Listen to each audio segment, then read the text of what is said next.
You can't see it right now, but What? you and I are staring into each other's eyes. This is very Taylor and Carly Kloss. Oh, friendship quiz. We're literally 3 feet apart from each other. We're very close. Very close. We're enmeshed. I thought maybe the setup would be different, but here we are. I told you I created Plato's Closet.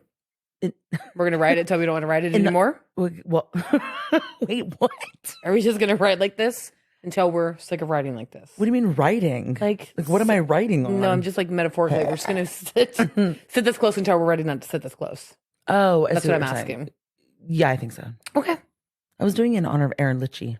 Why? And her swinging Plato's Closet. We're gonna, Please don't do anything in honor of Erin when it has to come to me. I don't want to be a part of that. You know what Erin is? She's black licorice. Ew. Exactly.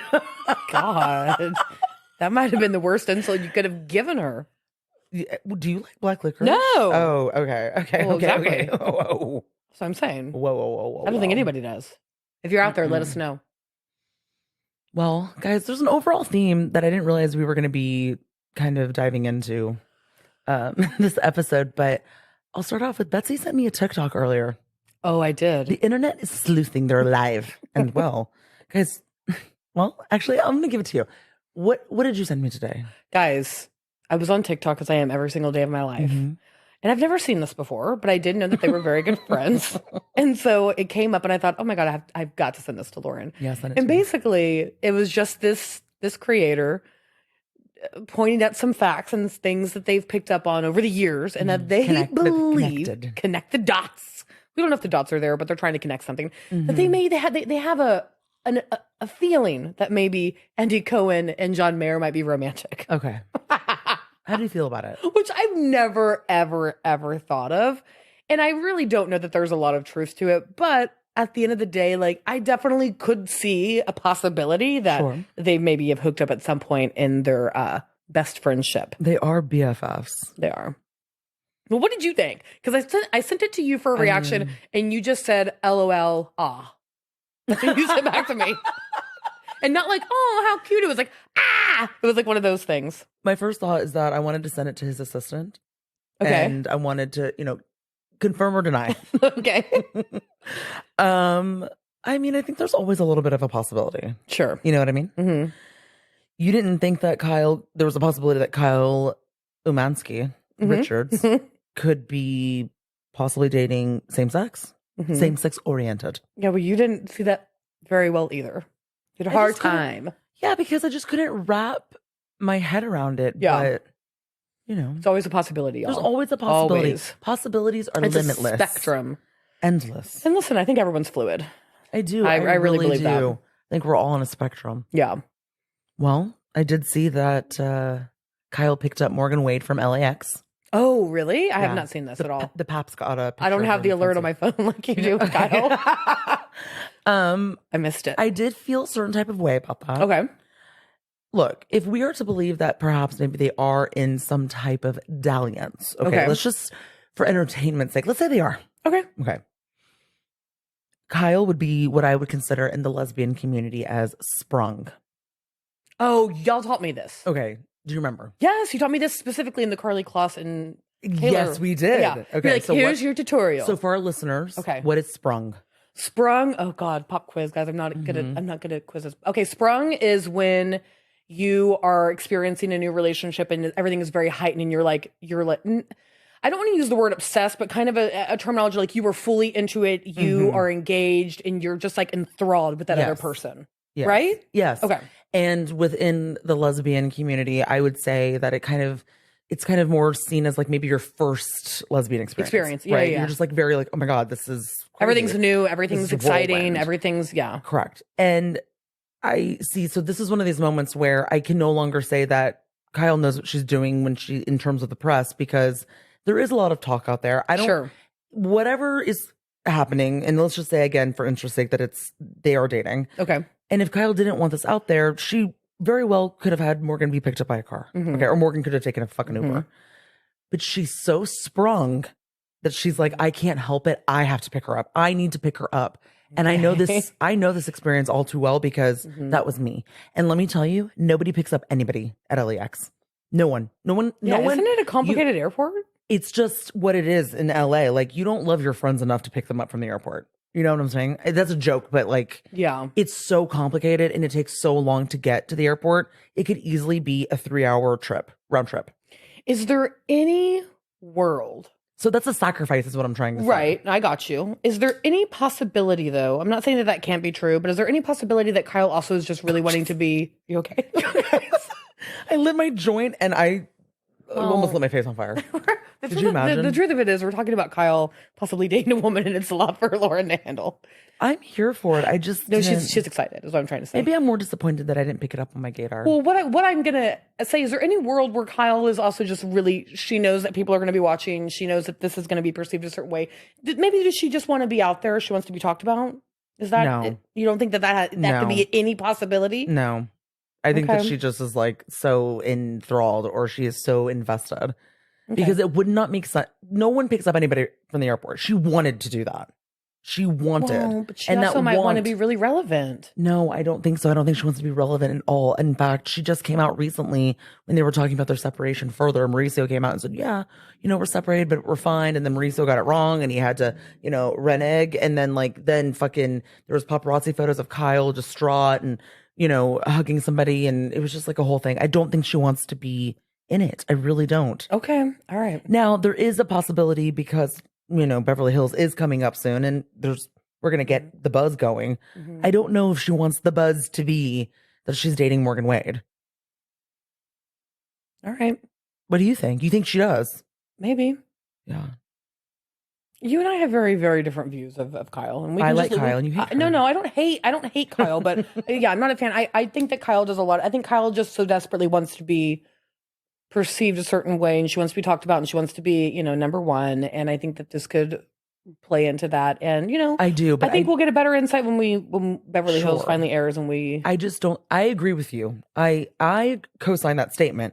I just don't think that what is happening now is the way that she wants to be doing that. That's why I think that you're saying maybe the judgment is a little bit blurred because she's just so. I think that she's just acting herself, but I also don't think that she wants to be in. At the same time, I don't think that she likes that everyone is.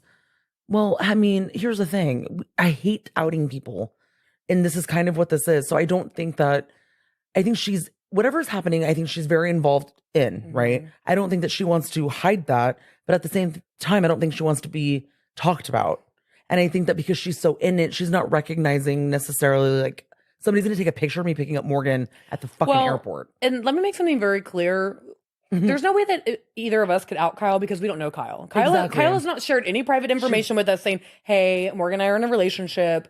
We did X, Y, and Z. Then we have that information and we're sharing it with y'all. All we're doing is seeing what is public and making an assumption or a speculation about it. Conjecture, as you love to say. I'm going to keep saying it. I mean, I do understand that it's kind of a sensitive subject with like speculating on somebody's sexuality, but and I get all that. But yes, but what we're giving, but then maybe also don't poke. To me, like she's in on it. She's poking fun. That's why she did that horrific video. Where she played the love interest. You know what I mean? So there is a world where maybe they still are sisters. Oh God, sisters and lovers. No, take it out. But yeah, I don't know. I didn't obviously see that, but If you still lived in Los Angeles and I flew there, would you come pick me up or would you make me get a cab to come I'd pay for your Uber. Okay. All right. Well, so we're halfway. Well, we're halfway friends. I'd get you car service so that you don't have to walk to the area to be in the Uber. Car service gets to pick you up right there on the curb. Okay. Right there like Shannon Bedore on the curb. God. It's curbside. Curbside pickup. Curbside pickup. It's curbside service. Mm-hmm. Seatbelts included. And you get a little dog as a souvenir. But it's a stuffed animal just in case. Just in case it gets a little rough. Oh, God. A little rough around the edges. Rough Rider, baby. Well, speaking of your woman that you love, to the man Which one? Kyle. Oh. To the man that I love, Mauricio. Have you been keeping up with Dancing with the Stars? I have. Okay. What are you thinking? What are you thinking so far? Because obviously Mauricio had a little bit of a stumble the first week and almost went home. And then, he got saved this week, but also literally had a stumble when he was dancing. It was Latin night. Mm-hmm. Please continue. I want to like Julianne Hough. Oh, but there's something you don't, and that's okay. But why? She's a little bit like in your face. You know what I mean? It's just too much. But also, Alfonso is also terrible. I want to like him. Okay. He just annoys the shit out of me. Why does he annoy the shit out of you? Oh, he's just so cheesy, over the top. Like Carlson. Like Carlson. Yeah. And listen, I know that she was so problematic. And I understand why Tyra Banks is no longer on the show. But she just had a level of bitchiness and humor that just kept me laughing, because she would constantly be like, all right, let's get your scores. All right, enough. They're in my ear. We need to wrap it up. And she was just always doing outlandish things that I'm missing. And now we have this watered down Alfonso and Julian Huff like, hey guys, okay, now I know that you said in your package that you were having anxiety when you were out there. How was your anxiety? Just get your fucking scores and get the fuck on with it. I can't. Like, why can't we get Vanessa Hudgens? I think she doesn't want to do this, probably. I know, but God, I just, what is it about Julianne Hough, guys? I need to know. I'm not a woman hater, but no, you're not. I really am not. But there's honestly, what is it? Honestly, I loved her to Footloose. I think it would benefit us to have someone who wasn't on the show, right? Like, as annoying as Alfonso is, it kind of fits because he was a contestant, and I don't know if he won, or I know he did really well. I can't remember. Well, I don't mind that she was on the show. Like, I like feel Derek. Like it's too on the yes, but he is a judge, so it's different, and he doesn't bother me. And as Derek much. isn't annoying to me. It's almost as if I want someone that knows nothing about dance, being like, okay, now tell me, how did you do that out there? I was like, my God, I don't know how to. Like, I need someone who's not just like MC. Yes. Okay. And also, we don't need two of them. My God. They let Tyra go. No, we have to have two people. just have one person that has some. That just shows you how expensive she was. Well, I mean, and I get it. And I know that she's a nightmare. I know you've had personal experiences with her as well. I'm not trying to. She was not a nightmare to me, but I had to hold a public elevator. I know. At the Kodak Theater. I know. I mean, she sounds horrific. Poor Tyra. She knows how to work TV. Okay. And, she does. And these. We were all rooting for you. And I'm just not laughing as much, I have to say. Who would be your dream host of Dancing with the Stars? She would never do it, but I would love to have like a Chelsea Handler. I was gonna say like maybe a Casey Wilson. Somebody who's kind of funny. And can be quick on their feet if like things go wrong, because things always go wrong on Dancing with the Stars. Every day. Honestly, the second episode, they're like, guys, we have a lineup change. We'll get to it later. And I'm like, what? So they're Broadway, baby. They're always having to like think on their feet, and Alfonso definitely fumbles it and fucks my it God. up. Also, I'm sorry, but like Alfonso hard chokes the mic. I'm not even kidding. I was watching it and I'm going, Alonso, move the mic down and away from him, because he covers his face up. Yeah. And then when they cut to somebody else talking, we can still hear Alonso, but I can literally hear him moving the mic down without actually seeing it, because someone in his ear is like, hey. Yeah. You know, like you're deep throating. Well, that's why there's a deep throat. That's why we need Tyra. Guys, they're in my ear. I need to move my mic. She'll just say it. She'll just say it to the audience. Well, you're kind of supposed to in a way, because it's live. But yeah, this is live TV, guys. I said the wrong name. With Tyra doing stuff like that, though, I can assure you the control room was like, can she please get the fuck together? Oh yeah, I'm sure she was a night. That's what I'm saying. I'm sure she was an absolute nightmare. As a viewer, I was the comedy was here, and I kind of liked it. Live shows are not for everyone. Live shows are also incredibly exhausting and they're just really hard. All right, well, back to Mauricio. Overall, what are we thinking? Because I actually thought he was going to be a better dancer than what I'm seeing. The same. Okay. Are we stereotyping? No, I thought you said that he was a good dancer and you've seen him dance before. But I, as a Mexican woman who loves to salsa, and understands dancing, and also grew up as a dancer, maybe I am stereotyping him a little bit, because I expected he's very clunky with his feet. Yeah. I think he needs to work on his hand-eye coordination. I do think there's something there. Yeah. But I'm just not quite sure where. Yeah. We might not be getting it through the season. And I couldn't tell, was his shirt supposed to come unbuttoned? I think so. Okay, that was planned. I think so. Got it. Okay. The stumble was not. So nervous. This is the first time I think what it is that we're watching Mauricio really fish out of water, and he looks nervous. We're seeing certain emotions or feelings from him that we don't really see on Beverly Hills, because when is he really ever nervous? Like, this is something new to him. So we're not seeing him being challenged on other shows. So it's kind of weird being like, oh, like you can just tell he's. Do we think that he's smoking before? No. Okay. So maybe that's adding into some of the discomfort too, maybe. You know? Yeah, I do. Okay. Now, what do we think about Ariana? Lots of potential. Okay. We need to loosen our back and loosen our necks. Okay. She doesn't know how to do that yet. And her hips are loose. Her hips are loose. Footwork is good. She oversteps her moves a little bit. Okay. So, if you're listening, and if you're listening, they're like, God. Guys, you obviously can't see me is what I meant to say. So I'm going to try to articulate, but lyrically, when you're like moving your arms, right? Like you're just, like a wave. Let's say you're doing the wave like you do at a football game. At a football game, yeah. Okay. When you hit a beat, you need to be able to stop. But sometimes your movements have such torque that it's hard. Like that is a thing you have to learn how to do, just immediately stop. Turn it off, yeah. That's what she needs to work on. Okay. Like if she were to do a spin, she spins out as opposed to like having more control. So that she needs to work on. And then we need to just loosen our back and loosen our neck a little bit. Okay. All right, cool. Look, the samba's hard because it's in unison. You're doing all of these swirls and these moves with your partner at the same time. So there is, well, what the fuck do I know? Okay, guys, I was on Troll Team. I think Ariana is looking great. Oh, by the way, yeah, she looks fucking amazing. She's an incredible dancer, by the way. Now, here is my only wish for the season. Okay. It has nothing to do with Bravo. Or the Bravo celebrities. I was like, wait, this is ABC. Right. The Bravo celebrities, meaning Mauricio and Ari. What's her face? Romy. What's her name? Mira Suvar. Okay. My hope is that she makes it long enough that we get some type of tribute to Time After Time and do like a Romy and Michelle tribute dance. They'll have a lyrical night.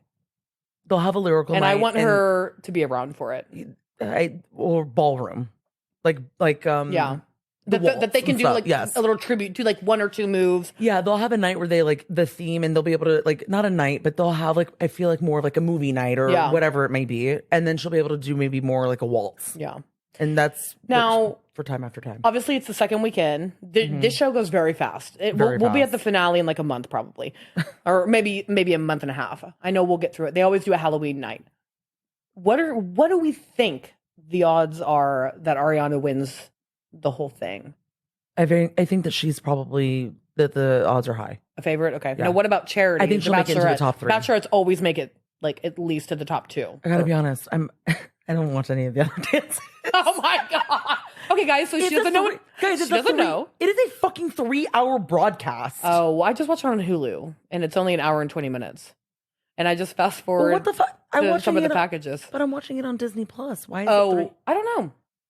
Maybe because I don't know why it's that long. I feel like I've been lied to and abandoned. I will say, what the fuck? I will say it should only be about an hour and a half unless you're watching commercials. I don't know what I was watching. All I know is it said 2 hours and 59 minutes, and I couldn't do it. Yeah, I wouldn't. Much like this podcast, I wouldn't.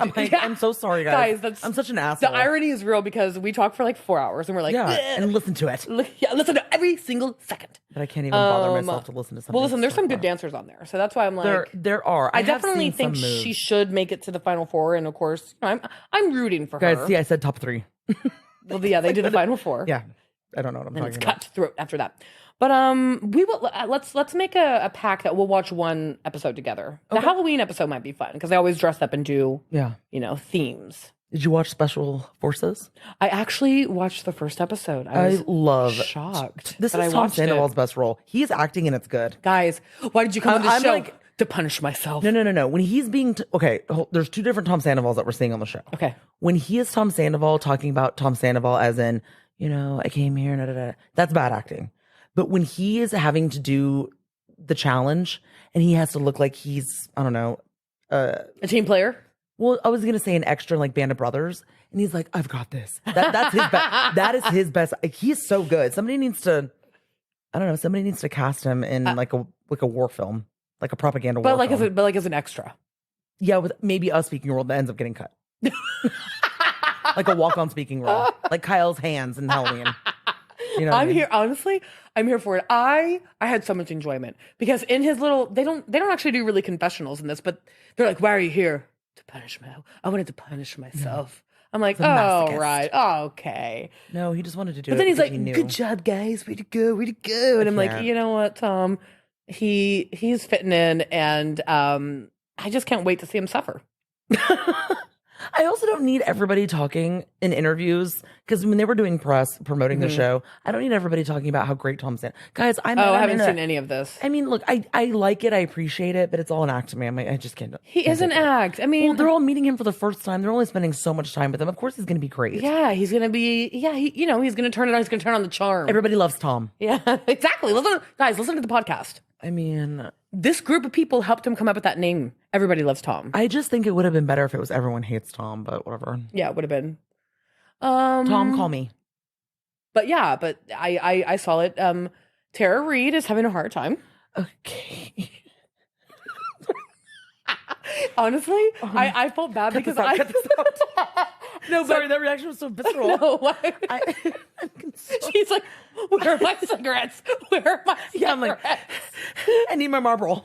Guys, I'm going to speak for someone that if I had to do that challenge, I would have passed out. So the fact that she even got down there and attempted that ladder challenge, I give her all the kudos in the world because I would not have done it. But even still, she chose to be on screen, so I had to have a reaction. And my reaction was, honestly, oh my God. Honestly, it was Kristen Takeman coming down that little, that mountainside when they were in Montana, remember? And she cried the whole way down. Wait. It's like 2 feet. And she's like, I can't do it. Oh. She's like, last shut season. up, Heather. No. No. Kristen Takeman. New York. Roni. Yeah. Yeah. She's like, you're fine, Mama. You got this, Mama. Yeah. And then she gets down and she cries. Why are you crying? You did it. Weak. Yeah, she's like, oh, talk about another butch lesbian. And fucking Heather. I've always had a soft spot for Heather, though. Yeah, Mama. Yeah. Anyway. Oh, so yeah, we'll keep watching that. We'll check in. We'll check in with each other to see how we're feeling. But I'm enjoying it. Before we get into the episode, I'd like to thank our cocktailers out there for donating. Woo! Blair, XT, or as Betsy likes to say, Christina Aguilera, Nicole, Ange, Elizabeth, Carrie, Georgia, Nancy, Megan, Elle Summer Hayes, Carrie. Woo. We appreciate you. We do appreciate y'all. Thank y'all so much. Thank you so much. Keeping us loose. All right, let's get into it. Let's do it. Let's dive in. Let's ski in. Let's talk about husband. Oh my God, I cannot wait because we're going to talk about it. Husband. Hey y'all, welcome to Reality Bites, the podcast where we'll deep dive into this week's buzziest reality TV and pop culture happenings. I'm Betsy, and while I may be 9 to 5 by day, I'm a reality connoisseur by night. And I'm Lauren, a reality TV producer by trade, but my favorite pastime is dishing unfiltered dirt and behind-the-scenes scoop. We'll tackle the biggest and best water cooler moments of the week through an insider lens you won't find anywhere else. Buckle up, buttercups. Please don't tell me it's about Tom. It's about Tom. This is Reality Bites.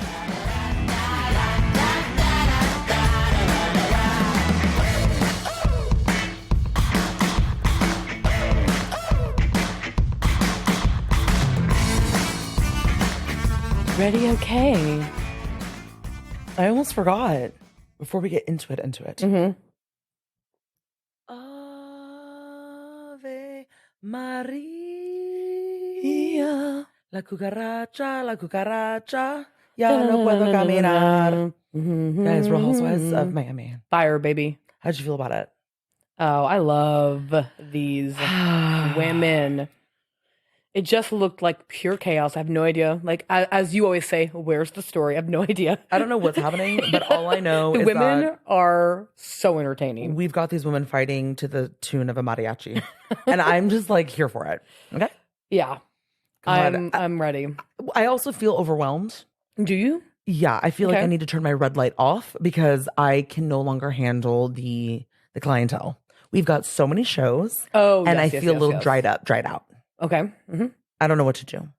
Well, it's coming, so you better just buckle up. That's what I'm saying. I know we always make the gangbang reference, but that's what it feels like. Get the lube and get ready. It's running a train. That's what it feels like. I'm like, okay, next. Well, I'm okay with this one. Okay, so you're okay with this one. Okay, let's talk about it just real quick. Okay. All right, just one more time. Okay. All right. The listeners are like, God damn it. Currently? Guys, timestamp. Check back in 45 minutes, and then we'll be ready to talk about Salt Lake. Okay. Currently, and what will be premiering at the same time while we have our current program. Okay. So currently, we've got Real Housewives of OC. Okay, that's ending. Yeah. Oh yeah, that is. Okay, I'm gonna take Okay. So we've got Southern Charm. Okay, yep. Okay. Roni's ending, so I don't care about that. So Southern Charm. I'm not watching that. Mm-hmm. Beverly Hills. Mm-hmm. Miami. Yes. Potomac. Winter House. I feel like there's another one that I'm missing. I think that's all. No. There's got to be one more. It's not did I Summer say House? Winter House? You said Winter House. That's 6 shows. 5 shows? Yeah. Yeah. I don't know what to do. To be really honest with you, the only one that I'm just like not looking forward to is Potomac. And that makes me really, really sad to say. I know we talked about it a little bit, but the other ones I'm just gonna have to, I'm gonna have to buck up because I'm ready. I'm ready to I'm gonna have to buck up. I'm ready to see Beverly Hills as much as I, talk trash about that show. I'm ready for that. Really Miami is my favorite current franchise that we've had. Is it really? I love Miami. I love these women could sit around and do nothing and I'd be so entertained. Because it's not about the drama for me. It's about who's on TV and who's doing it for me. And I really love all of them. Oh, I totally forgot to tell you. What? Erica Jane getting that 2-episode special for Beverly Hills to follow her residency. Wait, I don't know anything about this. Exactly, because it just got announced. Erica Jane is going, they obviously have already filmed it, but, they're going to chronicle her journey to the top. of her $7 tickets. Okay, so I have That's what you told me last time. It is, but I have a theory about this. Okay. I think they had to lower the tickets so people could buy it so they could have an audience for covering the show. Does that make sense? Oh, yeah. What are you going to do? Show it empty? Well, right. Could you imagine? I didn't feel like we saw any footage of it, did we? In the trailer? Maybe we did and I didn't. No, we didn't because it's a completely different special. Like we're probably not going to see any footage of that until like the penultimate episode or something. Honestly, that makes sense to me. Yeah. Now, I don't know. I will want to tune in at least for one episode to see what's going on and see how we're going to be doing that. I don't know if that's something I'm going to stick with. What the fuck did they do to her eye, guys? I'm so upset about it. Oh, yeah. I saw that you posted that. That looked actually really scary, like claymation or something. I'm going to fix it. Yeah, we're gonna fix it. When I say we, Lauren is. I'm here to support. I'm gonna fix it. And they did something to Dorit too, her eye as well. Guys, perspective. And when I say that, I mean literal perspective. When the part of your face that's closest to the lens of the camera needs to be bigger than what's behind that. So if her left eye is closest to the lens, that left eye is going to appear bigger than the right eye. I need a science. Kind of. I don't know. Anyway, I failed science. It's just spatial awareness. It's perspective. And whoever's, I don't know whose desk that came across, and they gave it this seal of approval. Well, but they just didn't look. They have hard. glaucoma. Okay, I need them to or get their eyes checked. Or they hate Erica. Everyone looks bad though. Oh, they all look bad. Crystal looks good. Garcelle looks crazy. What? They did something to her eye too. Oh, so it really is everybody. It's everybody. Okay. They just didn't give a fuck. It kind of felt like, have you ever seen, I don't know if it's a meme, or maybe it happened in the show, but when they have like alternate universes within television shows and they'll show you like what the characters look like if those characters didn't play themselves. Do you know what I'm talking about? Well, kind of like a reenactment. Kind of like a reenactment within a reenactment. This was like if we hired people to play these women of Beverly Hills type of key art. I was like, is that them? Like, who is it? Yeah. You know what I mean? Yeah, it's a little bit like, universe. am I tripping? Exactly. So it's a travesty. And so you're going to fix it. Exactly. And speaking of travesty. Yeah. I don't know why Seth Marks rubs me the wrong way. I need to understand, like, what is it about him? I never, like, I don't dislike him, but there's just something that feels amiss. Okay. But I did appreciate what they did with the Prevon. Instead of giving us a Prevon, they integrated it into a scene, which I fucking love. Yeah. First of all, it doesn't waste as much runtime. And you also get to see texture dynamic. There's more context, texture. It's just more fun. It's more creative. Exactly. And the reality is, do we really need a Meredith and Seth scene? We saw the fucking podcast scene. I'm good. I don't need honestly, a real true. scene. We only need it if it's giving us something else, which is what it did. Exactly. Giving us like a recap. And I agree. I really actually very much enjoyed that. Rumors. That's my favorite. Yours is husband, mine's rumors. Oh. Mm-hmm. Yeah. Nothing will top husband. Well, guys, this episode, we're talking about it. We're outing or whatever. We're outing husband. Okay, so we're gonna go there. Exactly. So speaking of outing, Lisa and Meredith get facials. Okay, they get a little bukkake. All right. Meredith is like, I'm happy we're good. Yeah. Does it feel? I'm happy we're friends. Exactly. Does it feel like I'm happy we're friends, but I'm sleeping with one eye open? Oh, I think that's Lisa. I think Lisa's like, yeah, cool, whatever. I think Meredith is like, oh, I'm so happy that we're not fighting. We're on the same team right now. That's what I mean, yeah. Yes. Okay. But I think Lisa's more like, yeah, Lisa's just taking it day by day. Lisa didn't really care. But they are happy. I loved this scene. And I love when they had to look at their face and they're like, you look like an avatar. And then Lisa went and Lisa goes, this is rude. Lisa needs to be exfoliating. So what was that representing? Like dead skin? Yes. Okay.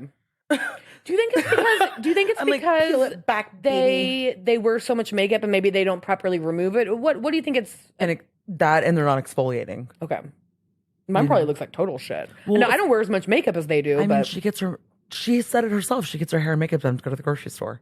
Oh, that's right. Like, I think that Meredith goes longer without makeup. Yeah, probably so. So it's just, Meredith is not like she's dirty. Please, Meredith. I mean, not Meredith. Lisa, it's not like you're dirty. No. Dirty. Rotten hell. No, rotten hell.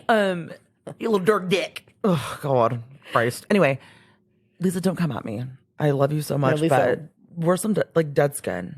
We're fans. I mean, she was horrified. Well, you know that they say that after you're done using your mattress, like what you sleep on, it's actually 10 pounds heavier than when you bought it. Because I've never heard that. Because you're dead skin.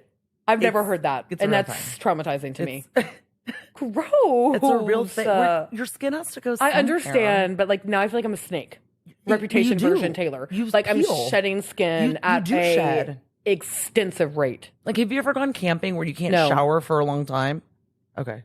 No, I just outed myself. No, I've never. No, I've just have sat at home and not showered for a while. So sure. Okay. You know what? Which is probably even worse. What's so sad is that I was trying to deviate from going there. I was gonna say that, but then I was like, I don't want us to sound like losers, and I don't want to make Betsy sound like she is. So you made me out myself. That's the producer in you. You made it come from my mouth. She was like, I'm gonna make Betsy seem cooler, but I'm gonna make Betsy shoot herself down. And here we are, baby. Because you know that I don't go camping. Come on. No, but then I was gonna go. Okay, I was gonna take it, and then so when I go camping, but you didn't. It's like, who's on first? I just need look at my eyes. We're 3 feet apart. I need you to feel, but we literally probably have our period at the same time right now. No, I don't. Oh, but we used to. We are not connected. No, we're not. We're disconnected. It's me though. Something disconnected. Disconnected. No, but what we're saying, fuck the dead skin. The dead skin. Yeah. Okay, yes, that is a real thing. And when you haven't washed your hands in a long time, you go camping, or as Betsy put it, you don't shower for days on end. Sit on the couch. Let's talk about it. Pandemic days. You'll start to feel your fingers and to pill, and it's your dead skin. It needs to go somewhere. Wow, what a visual. It was a visual. It was a visual. But my favorite thing was finding out that Lisa is banned. Guys, she has no shame. It did not shock me at all. I was so enthralled. I was like, give me the story, baby. Mm-hmm. Yeah. Y'all, she has no shame. She's basically saying that she was a Karen. She showed up and they were closing and she was like, no, I need it now. It was the hot mic moment. I need it now. Give it to me now. That's what she gave. And then I just love when she was like, yeah, so I got an email and I was banned. So John had to cancel his membership as well. Because God forbid John goes to a place that Lisa is banned. God, no. Band of brothers. Exactly. Never leave anybody behind. Y'all, but did you see, she just doesn't give a fuck. Lisa? Yes. Of course not. And that is the look that I love. Because you think that you might be embarrassed. This might be a story that you don't ever want anyone to see the light of day. And here she is just willy-nilly telling Meredith. She got banned. Well, I can't even remember what it was called, but X, Y, and Z because I'm banned. Have you ever been banned from a place? No. I mean, definitely not a tanning salon. But I don't know. Have you? I'm trying to think about it. No, I don't think so. Yeah. Anyway, move along. Anyway. Well, I just think it's funny because Lisa's like, I love not having my makeup on. And then they flash to like, why? I need to get my makeup done. Why can't I? Lori Gordon, please let me get, why? Just give me my makeup. I need my makeup artist. Okay. Well, this is where we're setting up the après-ski event. Okay. Isn't the whole show après-ski? I mean, it feels like very meta. Well, like, can you imagine having like, I don't know what I don't know, like a beach party, like a beach themed party at the beach. Yes, that's what it feels. Yeah. I don't know what the party was. I got to be honest. What do you mean? Well, like I don't know if I missed the setup. Like I don't know, what is it for? Is it just to have a party? I think it's just so instead of going out to ski, it's just we're doing like an indoor après ski. Okay, just an indoor hang. I think Vita tequila. Honestly, exactly. I think it was really more of like I really want an ice luge that says Vita tequila, and she got it. She got a luge. Yeah, I thought that luge looked good. It does. Oh, and also okay, so there is a reason for the event, and I forgot about this. It's also to kind of resolve the tensions in Palm Springs because they didn't resolve them there. Oh God, I'm being dead serious. Resolve, reload, revamp. But that's what Lisa says. But I also think it's just Vita tequila, of course. You know. Yeah. Oh God. I think she's bored, guys. I think she's also trying to fill her time because before they set up the event, she talks about Jack going on his mission trip, and that when he's gone, she'll never be able to talk to him ever again. Ever. You know, I did appreciate Meredith in this scene. She goes, but it's also like a sign to like y'all's parenting and that he's actually mature enough in making a decision. And like, that's the greatest gift you can have as a parent is to raise someone who really does go off into the world and able to make decisions and confidence and stuff. So with $150,000 in his account, $150,000 in his account, free Taco Bell. And Lisa's like, I know, I've done so well, but I'm going to miss him. I'm going to miss him so much. I'm going to miss him. Fudge College. I just can't get over that. That was probably Fudge College. Fudge. Is that your favorite line? It's so when they're out there goofing around with the basketball. Fudge College. Stop it, Jack. Don't say fudge. I love fudge. Unless it's a new Sunday. Yeah. Don't ruin fudge for me, Jack. Unless it's ice cream and we're rollerblading. Then we can have all the fudge we want. God. Okay, so Lisa's inviting everyone, including Monica. Yes, Monica. The badge of honor that she is. She is inclusive. The way this woman sacrifices. Yes, every day. How does she do it? How does she do it? And she also is so brave. And also wearing head to toe Mugler. How does she do it? I need to know how Lisa lives. She just wakes up and she looks at herself and she goes, "Yep, it's me." Honestly, I think we should do a spinoff show called Lisa Lives. I would watch every single. Yes. Would you just watch like Big Brother style, like Lisa just roaming around the house? Yeah, because that's how interesting I think she is. Yeah. I really do. Well, speaking of interesting, we get to Whitney at the bar. All right, tap out. AKA none. Yeah. Look a little empty. A little empty behind the ice. Hey guys. Wait, like who like my body? Transfer, baby. Stop. Okay. Oh, Monica arrives first. I was like, who arrives first? She does. Monica. The listeners are going to kill me because I probably hate it, but I'm going to say it just as Lisa says it. Monica arrives first at the bar. She goes, can we sit at the bar? And nobody's there. So they're like, yeah, go sit at the bar. Exactly. It's empty. It's kind of like how Lisa used to say Jenny. Jenny. I guess Jenny is more Forrest Gump. Yeah. Jenny. That is. Guys, I'm a one-trick pony. Okay. That is very Forrest Gump. That is very Forrest And barely Gump. even that, but... You're making me laugh today. Today. So yes, Monica arrives first. Whitney arrives second. Yes. Last place. You're not first or last. Okay. I will appreciate this. What am I saying? I will appreciate this. I wanted to point this one thing out that I really appreciate is that lately I've been seeing it and I've seen it on this show and on, actually it's just this show. They're really going through the steps like we used to and that we were trained to do we go to the hostess stand, we ask for a table, we get shown our table, we sit down, we order drinks. I've noticed a thing probably in the last few years where they're not including that, or people in the field just aren't getting it. They're not getting those shots. And I just appreciate that because I like to see, I want to see action and connective tissue like that. Yeah, no, I agree. So you're saying we've recently been seeing them just like at the table. Yeah, they'll just like walk in and there's not really anybody asking. These little nuancy type of like, not nuancy, but mundane little things that we do that actually exist as opposed to they just show up. Like, how did they get there? Yeah, guys, it's part of the Real Housewives. Exactly. So I appreciate that. I think sometimes it's not, I don't want to say lazy, but I think that recently in the last few years, people just aren't really doing that as much. And I appreciate that because I do that.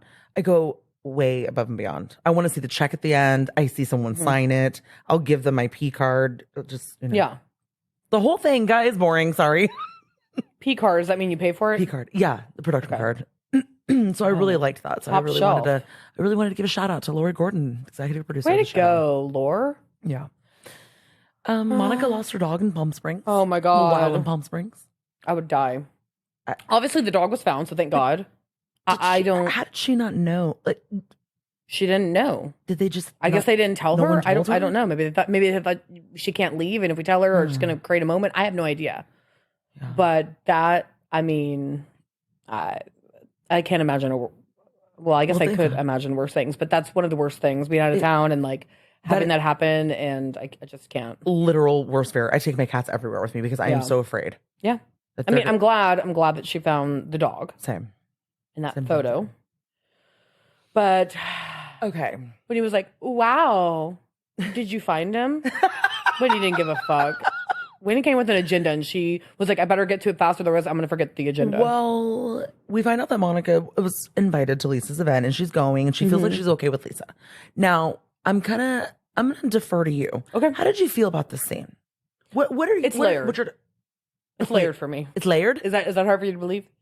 No, I didn't hear you at first, but no. So it's layered. Talk to me. Well, because there's two issues, right? It's Whitney coming to try to do her best to like give Monica some feedback, and it didn't go very well. And then the other half of it is about Meredith. So I think. What do you think? What? No, it helped me. What do you think the agenda is really behind this? I think we're killing two birds with one stone, but what do you think the real agenda, the catalyst, the crux? The real agenda is for Whitney to give information to Monica that Meredith has information. Correct. Right? That's the tipping point. I don't know. No, I think that's the crux of it. That's the intention. The rest of it is to kind of set Monica up, being like, I kind of think that you flip-flop. And the problem is Whitney doesn't have any conviction, and Whitney's like gets blown in the wind pretty easily. So everything that she was bringing to Monica's attention, like, well, I'm really concerned. Like, it kind of caught me off guard that you went after Lisa, and then you went after Angie, and it's like that made me nervous. And she's like, I stand by my convictions 100%. Whitney is not really good at being a mafia wife, and that's what I think that she was trying to do in this scene. Like, I'm going to come to the table. I'm an OG. I've been here. I am trained. You are not trained. Okay? You are the dog that still uses the pee pad. Yeah. Okay. You know what? And I think she thought Monica. I'm not trying to be rude, but because. But no, it's true though, because Monica she's just a little too strong. She's too strong-headed, and she's smart. She's smart. I don't mean that Whitney's not. I just mean she's sharper. Well, I just think that Whitney went in not knowing what she was dealing with. Right? I think she absolutely thought she knew what she read it, and she thought she got it, and she didn't get it. She's Austin in this moment. Like, she thinks that she's doing something, and that no one will see it on the face. We're seeing it. Mm-hmm. We're seeing that you slept with Taylor. We got it, Whitney. We got it. We got it. And we see you, Whitney. We see you, Whitney. It's also like, it almost felt like, so you pick sides? Pick our side. Yeah. It was recruiting. That's what I mean. It was like a meeting of the mafia wives. Yes. It's like Married to the Mob starring Michelle Pfeiffer. We're going to recruit you. I want to recruit you into our mafia. It's just nobody wants to team up with Whitney. And I'm sorry to say that, but that's kind of what it is. And I think there's an element to Whitney that Monica's new, and she thought maybe, we could be friends, but what does she perceive Monica doing is sucking up to Meredith and sucking up to Heather. Mm-hmm. And that doesn't go well with Whitney, because Whitney's had issues with both of them, and Whitney hasn't been able to get into good graces as quickly as Monica has. I mean, did you see how when Monica was like, I think Lisa and I are good. I think we're fine. And she's like, really? It took me 3 years. I'm still working. Like, Whitney, it took you 3 years because you're slow to the uptake. Okay. It's just a longer journey for Whitney. It won't take Monica that long. But here's I want to know, I have a real question from you. Okay. You are the Donner Party. You are stuck in, I don't know, the frontier land. Okay. There's no food. There's no water. There's no nothing. Okay. So you know that eventually you're going to have to eat each other. So Real Housewives version. God. Who do you eat first? Of this cast? Mm-hmm. My God. Do I get ranch? Don't fake laugh. Do I get ranch? Sure. And it has to just be the women. Just I can't open it up to husbands or anything. Who do you kill off, or who do you kill first? Who do you fuck? Who do you marry? Who do you kill? Who do you kill? Really, is what I'm asking. I guess I'll kill Angie. Well, yeah. I thought you were gonna say Whitney. No, I'm gonna go with Angie. You know what? Cut this entire segment out. Why are you mad? No, it's fine. Well, what about you? Insecure. Who would I take up? Meredith. No. Listen, she got to me this episode. Okay. But we'll get there. We'll talk about it. We'll talk about it. So you think going back to the catalyst, Whitney is there to tell Monica that Meredith has information on Angie. Yeah. Be careful. Be careful of Meredith. Now, that makes total sense because we know that the driving force behind this is that Whitney is hoping that Monica then says something to Angie because, but she is her friend. Would you want to know that somebody's talking about you and your husband? Husband? Rumors? Have you talked to Angie? I haven't seen her. Send her a fucking text. I have a lot to say Send about her a this. text and just say, we saw your husband get his dick sucked at the roundup. At the roundup. Okay. I have a lot to say on this, but I'll just say in theory, yes, if I was in a situation where my husband was sleeping with other men and one of my good friends knew about it factually, yes, I would expect for them to relay the message to me specifically. Now, correct. I think that Whitney should have just told Angie, but Whitney just doesn't want to get her hands dirty, obviously. She did a piss poor. Well, she did a better job than some would. Than who? Well, Austin? I don't know because exactly. I need to know where the bar is. That's the bar. Taylor and Austin are the bar. Okay. All right. It's not bad because Monica is really good friends with Angie. But I do think that if Whitney is going to go behind everybody's back and invite Angie to the cast trip, then Whitney needs to be the one to tell Angie that the rumors out there is that her husband get his dick sucked at the roundup. Like, here's the thing. I don't think it should have been Monica because Monica and Angie were already fighting. Mm-hmm. And I don't know if that's been resolved really in any real way. Mm-hmm. And we see that when we get to the après ski event. Mm-hmm. Don't you think? Mm-hmm. Mm-hmm. We all have rumors on everyone. Yeah. I've heard things about everyone. It doesn't make them true. Well, sure. Yeah. Monica's face told me everything I needed to know, that she believes everything. Well, sure. Wait, you think? Mm-hmm. I don't think Monica believes everything. I think sure. I think Monica pretends that way so she can get people to say more things so she can hold it in her pocket.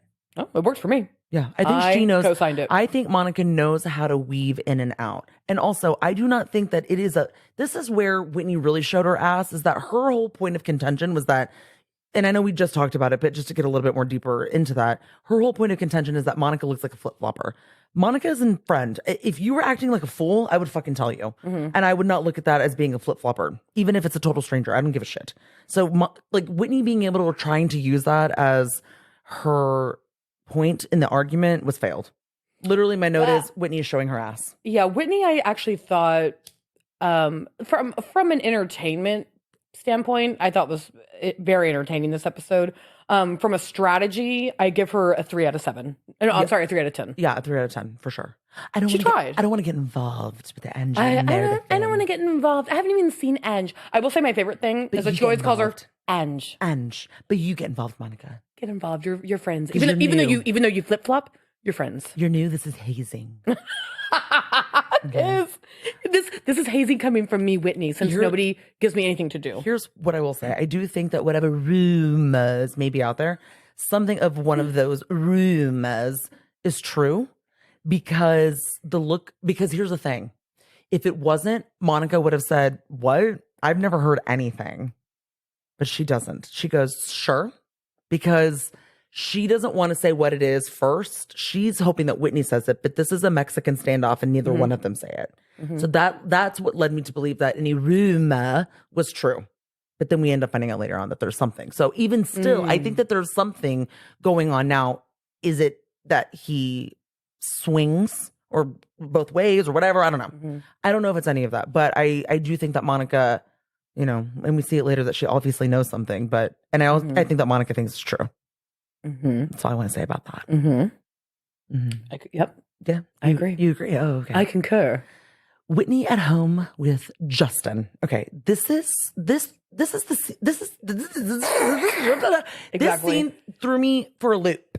I felt like I was living in an alternate universe. So did I. This scene reminded me, not in content, but how I felt watching it after when Whitney has that conversation with her brothers and the abuse. And we were like, wait, what happened? When did this happen? Right. And we're like, Whitney, Justin has been out of work for a year. So we didn't do any preparation to figure out who was going to be filling in those cracks. Mm-hmm. Why are we talking about this now? Mm-hmm. Literally, Justin's like, I'm confused. Do I go back to work? Do I not go back to work? I have a job now, too. Now, here's the thing. I know Whitney has a job. I get that. You need to be here for Bobby. Bobby needs you. Okay? Like how I grew up. Exactly. And I was like, what? But I'm like, what do you mean Bobby needs you? We've seen Justin. Justin is there. I don't understand. This, I really like, wanted your producers have, because this to me was all for the cameras. Yep. This to me just read like, who's picking Bobby up from school? She has a competition. Who's picking her up Sunday the 12th? Justin, you're working now? You didn't tell me you were working. Like, I literally last season she's like, oh my God, what? He doesn't have a job, and look what we did, and it's my fault because I put cake on my titties and I walked around and I slapped him in the ass with chocolate, and look what I did. Okay, he lost his job by proxy. Now he's he can't have a job for another year, and like I have ruined our family. Now he's going back to work. How dare you? You're going to ruin our family by going back to work. I'm like, what is Whitney? Exactly, Whitney. Also, are you okay? And to me, we don't know your family like you know your family, Whitney. Bless your heart. We as the viewers have only known Justin without a job for like a handful of episodes. Literally. So we don't have the context to know what the fuck you were doing beforehand. I understand. Is he carpooling? Is he making snack plates? And also, Mommy. Baby, we don't care. We understand this is part of your personal story. We don't give a flying fuck about the child care and who's picking whom up. I get that it's part of the personal story and we have to balance each other out. And now we're both going to be working parents. But it was so fucking fake. Here's the thing. I don't think that it's fake. I think that it's real. I just don't think... No. How they're Whitney does not know how to, is fake. Whitney does not know how to speak. Whitney does not know how to articulate. So every time Whitney says something, it always... sell. Exactly. She doesn't know how to sell. And it always sounds fake. Obviously, Justin and Whitney have been talking about this up until now. They can't recreate. That's their thing, is she can't recreate. She cannot recreate a feeling. I need her to recreate a feeling. I don't need her to recreate... what she said. Script. Yes, what she actually said. That's why I think Justin's like... what? Didn't we rehearse this already? Bobby's gonna grow without a father. You're taking Bobby's father away. It's like, she'll be a bastard. Oh my God. And she'll end up in foster care. How dare you, Justin? Because they'll see me as unfit. Because I have 2 businesses. Because I made titties out in every episode of Real Housewives of SLC. Excommunicated. I mean, I honestly was the silliest scene I've ever seen. It's real though, but I'm like, Whitney, all you need to do is go into the scene and just be like, she's just not natural. Look, Justin, you're going back to work. We have been so lucky to have you off for the last year, and I don't know what I'm going to do. I'm not going to be used to it. And Bobby's been used to you being home, and that's going to shift. And I know everything will be okay, but I think that you and I will have to probably get together and we'll have to actually probably schedule out more family time, knowing that you're going to be at work now. It's all going to fall on me, laundry. It's like, that's what she was saying. Here's laundry, carpooling, housewife. The way that I work now. I'm job. That's what I'm job lady. I have job. I'm more than just laundry. The way that this woman wants to deviate from these gender binaries, but then at the same time, she's like, carpool, laundry. Cooking. She only lists out what the gender binary is, which is what we think women only do is cook and clean. You know? The scene was just, I could have fast forwarded it. And she's turning 13. That's what she needs her father the most. Puberty. I didn't have that. And look what happened to me. God. I'm not laughing at what happened to her. I'm just laughing at this scene was a disaster. This scene was piss poor. Also, I'm like, what happened to you, Whitney? Be proud of yourself. Bobby is secure attachment style. She seems very well She's very adjusted. Well adjusted, yeah. I think that I think that what is happening is real, but she just went too far into the references, I think. You know what I mean? That's why it felt very fake. I need my career and you need yours. Yeah. Yeah. I'm going to end up doing everything. Fine. Here's the truth. The real timeline in fucking up your kids, she's already passed. But once they're 13, it's a little easier to not fuck them up. You know what I mean? Yeah. I'm not a parent, but I have cats and I know. She knows. Trust me, I've met the cats. She knows. Okay. Angie at home with family and Sean. Okay. Now, I'm having a hard time accepting that her daughter's name is Electra. Oh, yeah. I just keep thinking of Jennifer Gardner. I just keep thinking, why? Or Carmen Electra. Is she a big Carmen fan? I don't care what a fan of anything. If she superhero, Carmen Electra. Well, it obviously comes from someplace.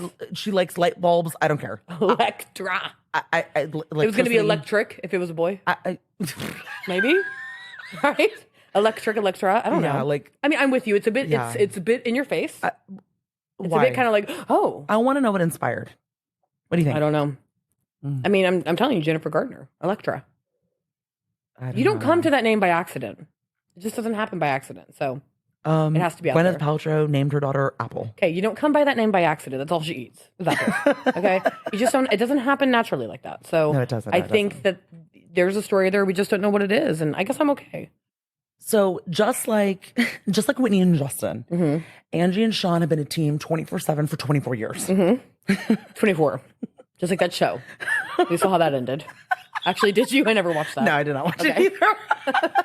I just thought it was funny that every episode was supposed to be just fucking 1 hour. I just yeah. I was just like, I don't like formats like that. Was it? I think so. Yeah. Every episode is an hour. Literally 20. Yeah, it's not. No, maybe a day. No, it's an hour. Yeah, I literally never watched it. But yeah, my brother loved it. I just like that's slow. That's too slow. Yeah, I'm not into that. I have to watch an hour episode about an hour. Yeah, no thanks. I mean, it does kind of. And then it probably makes me feel bad about how I'm doing my hour because obviously so much is happening in this hour. I would imagine. Yeah, just like our podcast, guys. So much happens. So much. So yeah, they're a team together forever. They flashed some old photos. Now, are you picking up? Is your gaydar picking up any vibes? No. Okay, but I have atrocious gaydar. I didn't even know myself yet. Exactly. Who am I? Where am I? What year Guys, is it? maybe all of our gaydars were off because I didn't come out until I was 27. So there's that. You know what I mean? We all have our own journeys. Took 27 Club to a whole other meeting. Oh, yes. You know what I mean? A more positive one. Far more positive one. I mean, thank Jesus God. Christ. All right. So the relationship kind of shifted a little bit when Electric. Are you trying to take it seriously? No, because I accidentally said Electric.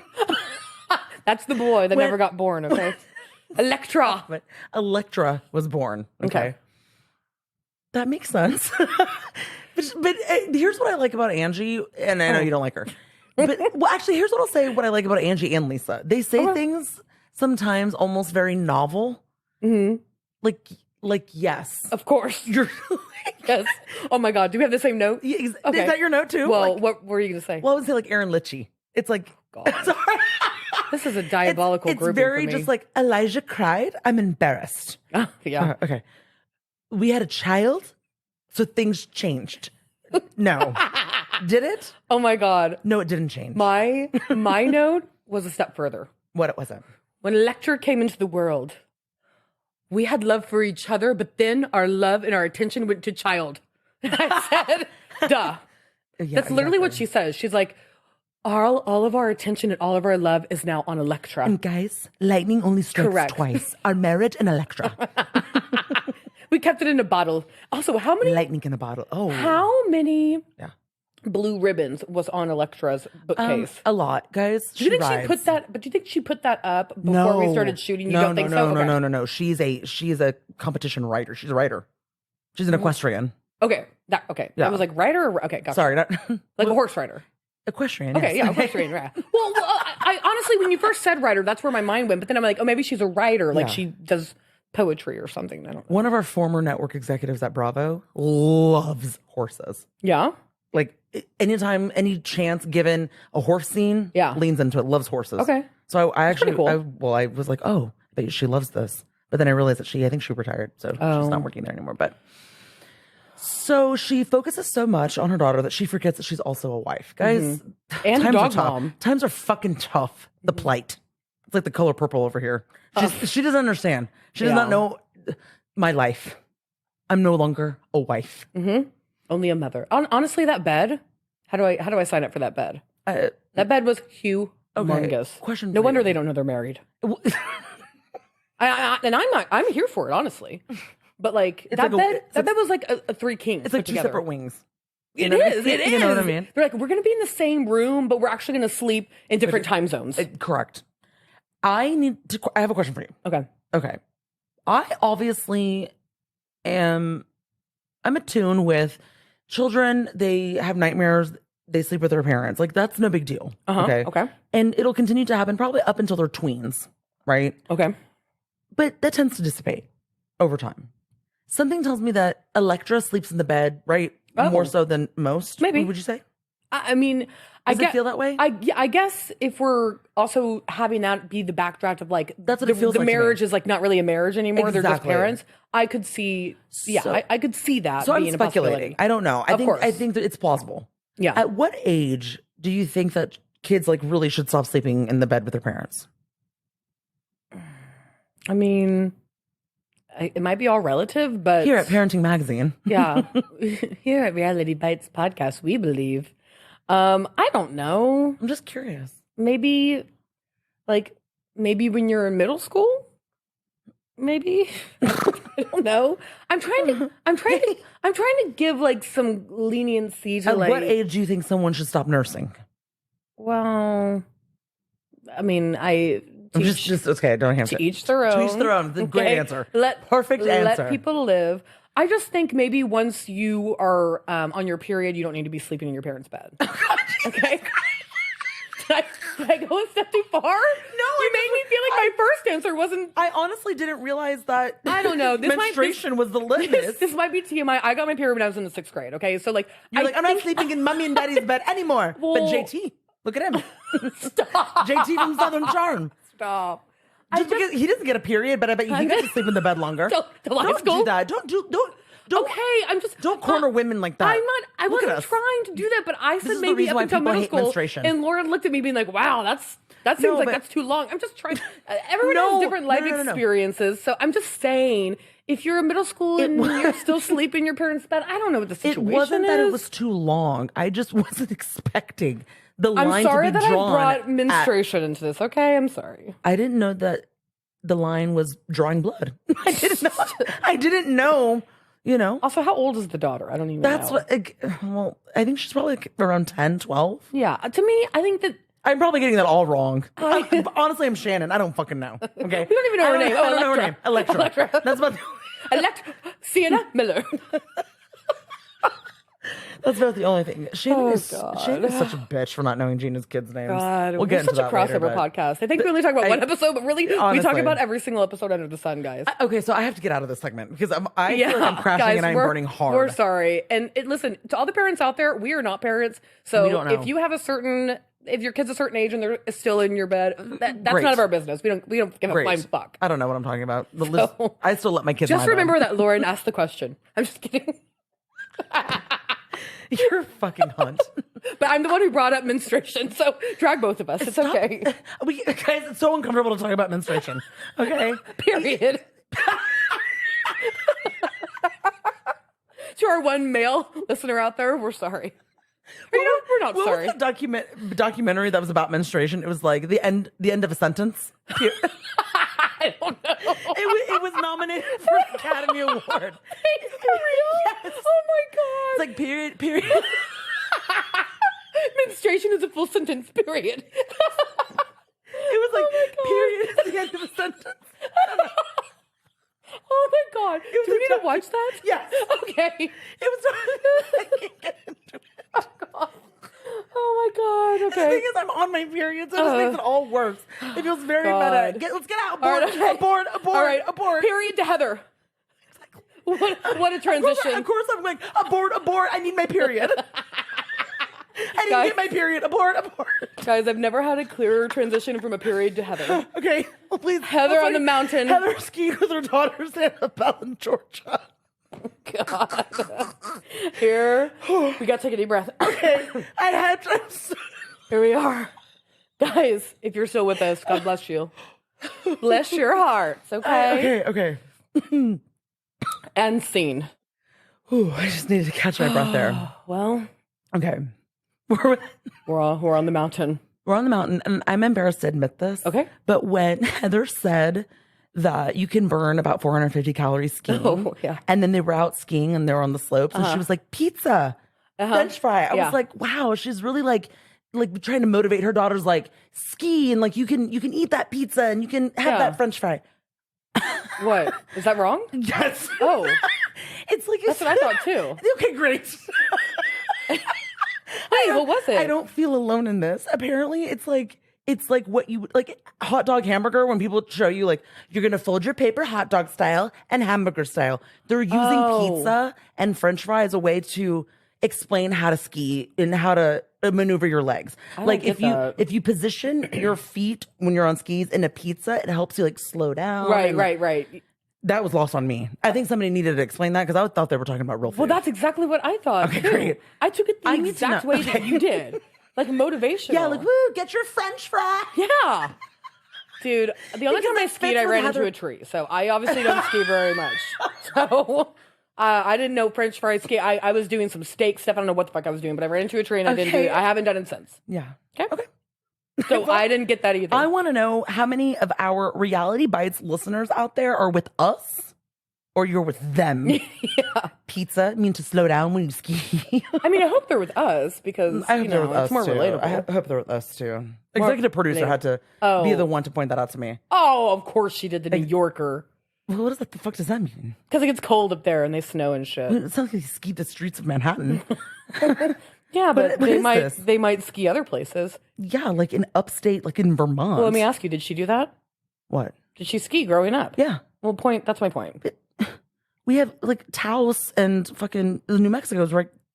Well, okay, I got it. Yeah.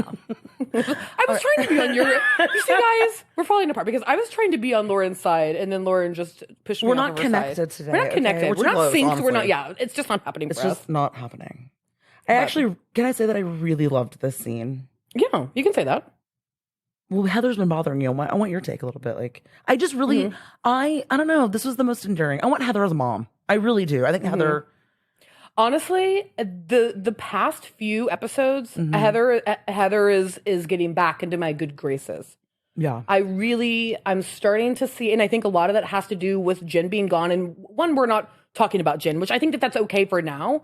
I do think we do need to talk about her at some point, but I'm okay not flooding every episode with Jen. I'm glad that we don't have to fucking do that, right? I'm so glad we're not talking about Jen. But I'm not forgetting. I'm not forgetting either. But this scene, I thought it was a good scene. I think the daughters seem very, very well adjusted. They both seem great. The only feedback piece I have for Heather is that it did seem very much like Heather was trying to project her own feelings onto her daughters. She is. And because of her own guilt. And the thing is, like, I don't know how to, like, go, like, be on that line because I'm not a mom. And I can understand all she wants is that her kids feel okay and they feel secure, and you don't want them to have to go through life having humor to deflect and all this kind of stuff, which just kind of seems like what they're doing. Like, oh, we just think it's funny, we think it's silly. Yeah. But regardless of what it is, that's their defense mechanism for the ones that are going through this. And I think that seem like they're doing a really good job. And I think she just is she's putting her stress and her like fear onto them when maybe we shouldn't do that so much. Well, I think that she just feels she's the cause of it because she's writing the book and she wants to write another book and she's torn between, how are they going to handle that? But I do think that she should be really looking at how they're handling this now. That really should be, that to me is the test of whether or not. And the girls are adjusted. And I think because they were adjusted before the book and before the show, that, kudos, Heather, you don't need to, they're getting older. You got to start letting go and they're going to be okay. resilient. They are You know very why? resilient. Because Heather, you're resilient. Exactly. In the first season when Heather came out, the way that she talked about why she wanted to leave the church and the community, for her daughters, for her girls, and how that would affect her girls, I think is why they are having this reaction and they are strong teenagers. And that is because of her. So I get this, like the feeling of like, well, I caused this is because of me. And I'm sure it like eats her up inside. But these girls that we saw on the TV, like they're like really, they seem very mature, very put together, and like can understand at an age that you shouldn't have to understand this, but it can understand like when people talk shit about you and come after you, it has nothing to do with you. It has to do with something going on with them. And the way that they're able to kind of compartmentalize that is very impressive. Yeah, I don't disagree. I totally echo that. And I also think that this is also some childhood feelings, especially we're getting with the Angie of it all, right? Yes. Angie was cool. It's also clear. Guys, my throat, I'm so sorry. So I do think it's a little bit childhood with the Angie. And then we do get a flash of the black eye because why? Well, Jen Shaw was a bully. Jen Shaw. Here's what I'm saying. I think we're making parallels here because we see this flash kind of tied to talking about the girls getting shoved at school. Oh, right. I think that we're saying things without having to say things. I think it's nuanced. I think we're telling you how Heather got the eye without Heather ever saying how she got the eye. Right, because she's not ever going to say it. So no, she's not. So thank you, production team, for basically like baby feeding us. Yes, thank you. Thank you, editors. I really appreciate that. Yeah. But yeah, I do appreciate that the girls can also acknowledge that. I think that they can also acknowledge that, or recognize rather, that she's projecting. Yeah. Everyone feels safe. At the end of this scene, it just felt like everyone's like, we're good. Yeah. We're holding hands and we're singing. We got it. We're singing Kumbaya. With our very hot chocolate and natural ice cube. Yes. Natural. All natural. Opera event. Yeah. Speaking of indoor opera. Speaking of natural, Lisa. Head to toe. Mugler. Guys, that outfit, $2,500. And it's jeans and a jacket. She looked, I loved it. This might be my favorite look from her. I love it. And too. I don't know any styles or brands, but I loved the denim. I love the cut. I love everything about it. Okay, so they also make that pant to look like an assless chap. That's what it looks like. But the chap is. Oh, did hers on the back was like assless too with the leather? Yeah. Oh, okay. Yeah. Never mind. It looks good. Yeah, she looks fucking great. Everyone looks like a woolly mammoth. Did you even notice that they're all in like these fucking furs? Yeah, I didn't really realize that. You know me. You know me with outfits. I mean you could tell me what people wear and I'm like, I don't even remember. Maybe I'm making that up. We'll get a DM. Somebody. I think they looked puffy. Like there's some puffy jackets. You know? Everyone felt like just. They did. They really did. Yeah. My God, so much happened in this. Okay, this I really party. honestly don't know how to take it all in. I don't either. It was a lot of positions. It was so much. And everyone was taking it's like there was a lot of breakaways. There was fallout. Too much. There was we made up. There was love making. I don't know. I honestly don't know where to go. I don't know where to go. And my notes. And then Mary's somewhere in there. Who floats in? Did you notice like she kind of like floated in? Yeah. It was really weird. It was like a Dementor. Cold. Yeah. It was like just what's happening. You know. Okay. This is where my notes actually don't make any sense anymore because I'm not even kidding. We're upset about Snoop Dogg. There's jets. Okay. There's husbands. There's down low boyfriends. There's necklaces. Honestly, it's just Craigslist ads. You know, well, like male looking for male down low. I mean, I don't know what was happening. So much was happening, and the thing that I really loved about this scene is that so much happened, but there were so many people in that room that had no idea what anything was happening. Correct. This was one of those few parties where there wasn't an explosion. There were just many little, explosions. It felt like artificial intelligence. Yeah. Like everyone else around them was kind of fake. Like Frozen, yeah. Yes, like Westworld. But then the humans were kind of existing. Okay. To me, that actually that fits. Yeah, that's what it felt like. But we do start with Lisa and Monica. Monica! Does she really say it like that? Yes. I don't think I really noticed it. Now you will hear it. Okay. She hits the cup. Okay. Everything she does is with purpose. Monica! I think I'm saying it fast. Well, she talks pretty fast. She does talk pretty fast. But, Lisa's still caught up. Because Lisa is not materialistic. Despite what I guess her outfit is saying about her. Now, how do you feel about that? Well, I was going to ask you a question because Monica is standing by the fact that she never thinks that or thought that Lisa was shallow. Mm-hmm. She just thinks that Lisa's materialistic. What is the biggest difference for you? How do you differentiate shallow and materialistic in your eyes? Not really even just thinking about Lisa. Well, to me, being shallow means you only care about very surface things. You don't really care about getting to know anybody. You only just care about maybe what they can offer you. Okay. Materialistic is solely being like your first priority is being concerned with money and possessions. Okay. Okay.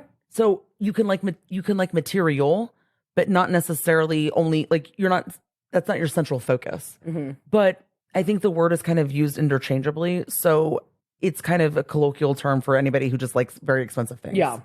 Well, so I agree with you. Okay. But I think in this regard with Monica, that she's like holding on to the fact that like Lisa was so offended by being called materialistic that she's not like, well, I didn't call you shallow. But like to me, I feel like in this same world, they're kind of interchangeable, right?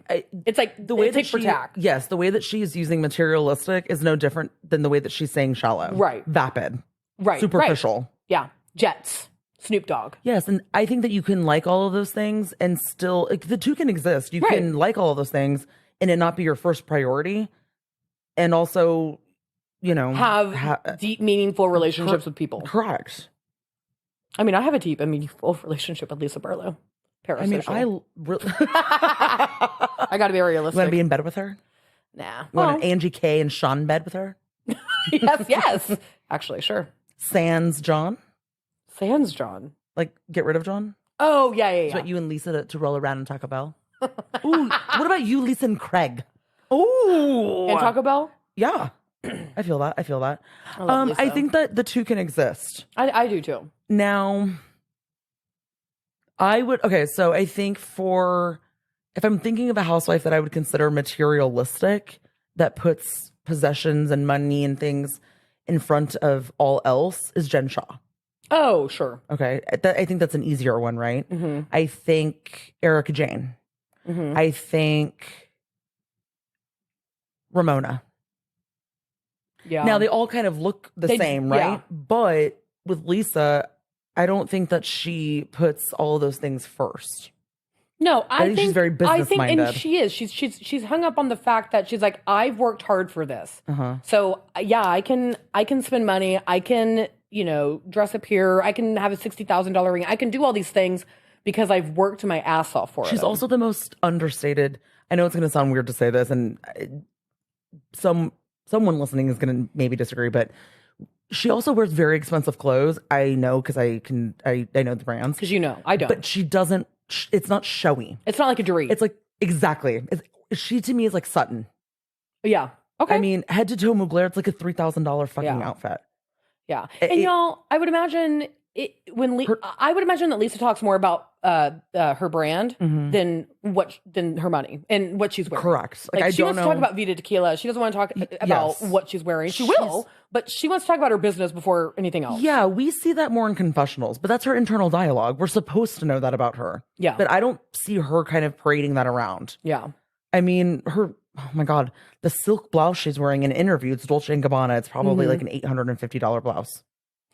Okay. I had to write this down because I had to remember when Lisa's in her confessional and she goes, we just have different interests. My interests are just more expensive than yours. Exactly. It's no different. Like, I am a photographer and it's very expensive. Am I materialistic? I mean, no, but it also was such a good dig at Monica. Also, 100%. Yeah. I also am a person who thinks that clothing, you collect them. Yeah. Clothing is collectibles. Guys, everyone has different things that they like to have. I feel like I'm writing real hard for this. Like, I love Lisa, leave her alone. Well, but you also appreciate fashion. That's something that I don't have a lot of knowledge on. So it often very much goes over my head. Yeah. Lisa likes that kind of stuff. Mm-hmm. And guys, if you work hard and you can afford it, why the fuck not? Why not? Now, before we move on from this topic, I do want to know what your take is on the private jet and Snoop Dogg. So Monica is digging her metaphorical heels into the ground that when, I guess a while ago, when she had to go do a favor for Jen that she never got paid for, she had to bring Lisa something. And Lisa's like, I could be, on a jet with Snoop Dogg right now. I absolutely think she said it. Okay, so I think it's very likely that Lisa absolutely said it. So then follow-up question.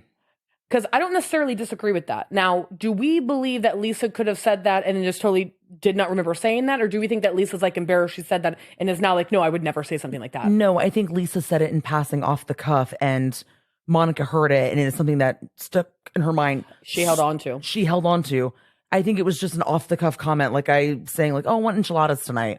Okay. So remember that time you told me that you wanted enchiladas? Right. Okay. You're a liar by telling me you don't like Mexican food. It's like that. Okay.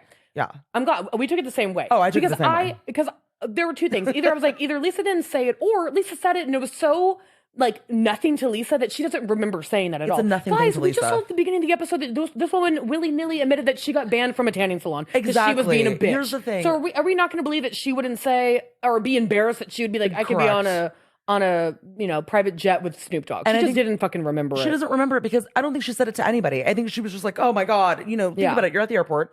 Oh my God, I could be doing this right now. And you're just like, talking to yourself. It's a nothing thought for her. Correct. And I think when she's like, I didn't say that, and because she's not remembering, the way that Monica is making it seem is that as though they had a one-on-one conversation, like together. Well, and that's why Lisa's like, I never said that because she's not recalling a conversation. Well, she's also using it as like in the court of law, this is why you are a materialistic, shallow bitch. Because you said something like this. As much as I enjoy... She's like using it as part of evidence as to why she is the way she is. And she's like, no, I'm actually really lost and I want your opinion about this. As much as I like Monica, I don't understand why we're writing so hard for this when she was friends with Jen Shaw for how many years? I don't know. Maybe it's like PTSD. Jen Shaw is so materialistic. How could that not have affected... Do you understand what I'm saying? No, I do, but maybe... Like, what the fuck difference does it make? I don't understand. PTSD. Maybe. I have no idea. And then there's Heather. Well, I actually hung out with Snoop Dogg. It's like, of course you did, Heather. It's such a miss to me because, that, and I remember like episode 2, both of us really enjoyed that scene when Monica was talking about going and buying was it Louis Vuitton bag, whatever it was? Well, yeah, and she bought it because she felt maybe out of place, but needed to be reminded that it's not about what you own and what you have. It's about who you are. Right. So why isn't she doing that to Lisa? Right. So Lisa, it's not about what you have and whatever. I should be liking you for who you are. But she's not allowing herself to see beyond what her ideology of Lisa Barlow is, because Lisa Barlow flagrantly talks about wealth, but only in the sense of losing her ring, the clothes that she likes to wear, and wanting glam. Yeah. It's okay to want those things. This reminds me so fucking much of Beverly Hills and fucking Kyle and everybody coming after fucking Dorit for wanting glam. Shut the fuck up about it. Leave it the fuck alone. Yeah. Leave it. If that's what they want, leave it the fuck alone. Stop it. I was just mad that she had to participate. I know, but it's also the same thing to me with Tamra. Like, so what? Ryan fucks everybody in OC. Why the fuck do you care? Because I care about it. No, you don't. No, you don't Stop care. making it about you. It's not your fucking business. Leave it alone. Yeah. Leave it alone. No, I know. Monica's kind of losing it a little bit for me with Lisa. Yeah, I think we're hanging on to this for a little bit too long. But they essentially, sort of move on. They get a crepe, or she gets a crepe, Well, this. Dom, give us a good beat. Oh my God. I died. I think she was just making fun of the fact that they have to listen to fucking clear music. Dom, give us a good beat. And then Mary, Whitney's looking cheap over there. That's what Mary says. Oh my God. And they're like this. Y'all, that dancing, I don't know what the fuck that was. I mean to say, I don't know why I said Wendy. Did you say Wendy? I might have said Wendy. I don't know. Mary's an asshole. Oh, she's such a bitch. She is such a bitch. And I think it's so funny that Monica's like, I'm going to do everything I can in my power for Mary to love me. Like, okay. I know.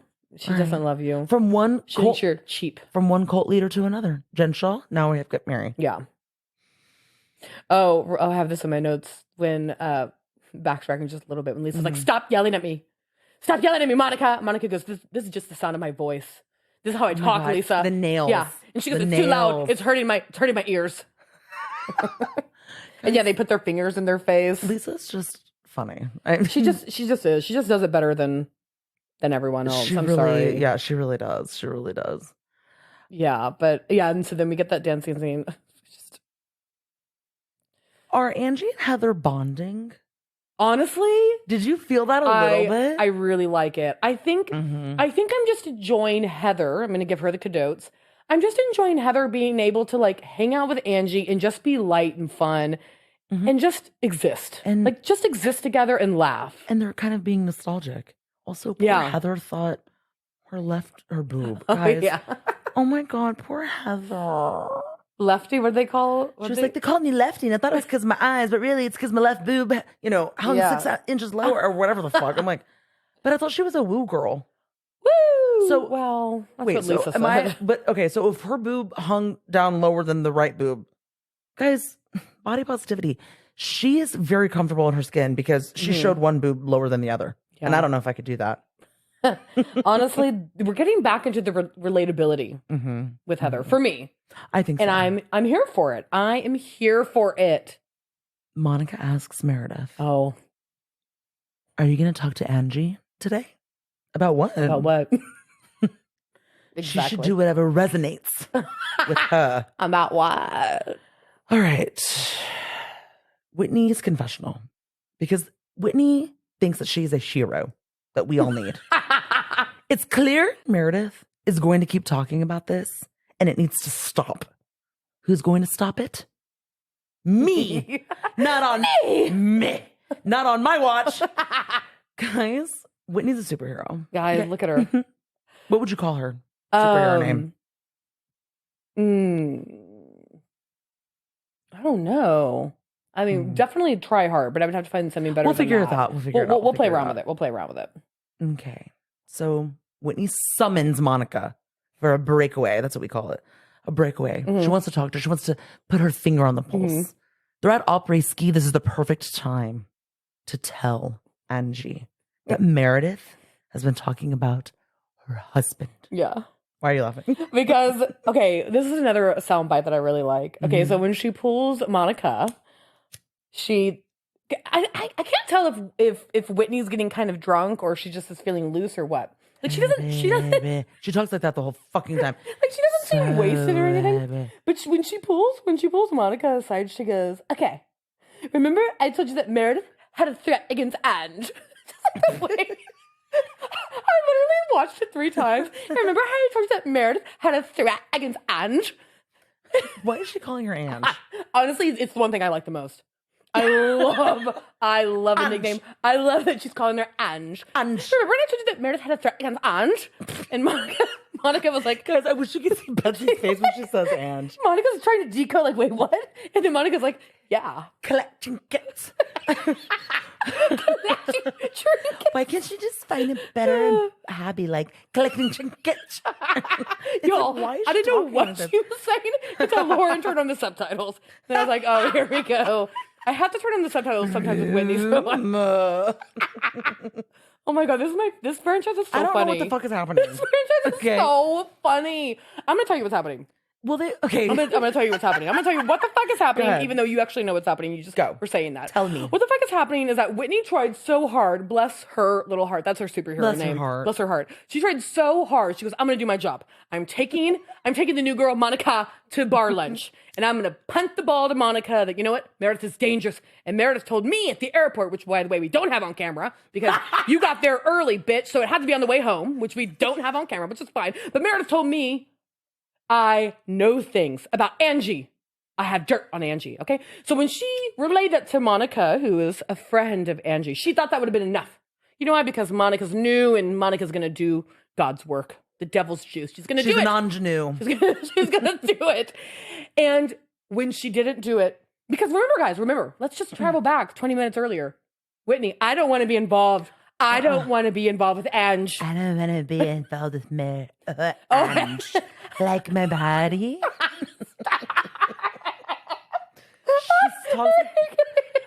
She talks like Anna Nicole Smith on Trimsball. That is her voice. Oh, maybe she really wishes.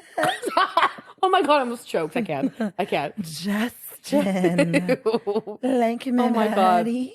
God. Okay, go back to work. So, yeah, get back to work. But Bobby needs a father. Get it together. You need to be all man. Okay. So anyway, Monica doesn't take the bait. Monica doesn't go to Ange and say, Ange, rumor Meredith, gay.